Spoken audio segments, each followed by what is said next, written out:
Hi friends, అందరు బాగున్నారా? Chicken curry ఎలా చేసుకోవాలో చూద్దాం.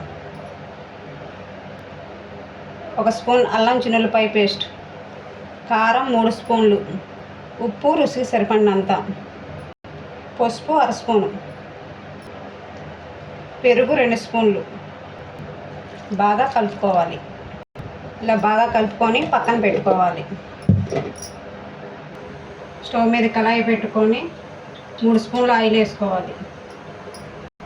ఆయిల్ వేడెక్కాక చెక్క లవంగాలు, ఒక రెబ్బ కరివేపాకు, సన్నగా తరిగిన ఉల్లిపాయలు,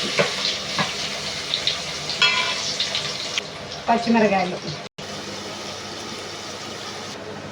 1 కప్పు టమాటా పేస్ట్ వేసుకొని బాగా కలుపుకోవాలి. ఇలా ఆయిల్ పైకి తేలేదాకా చికెన్ వేసుకోవాలి.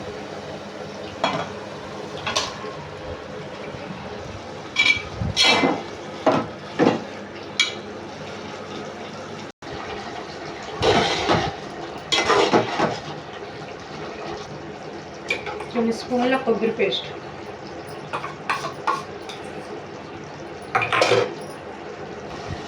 గరం మసాలా,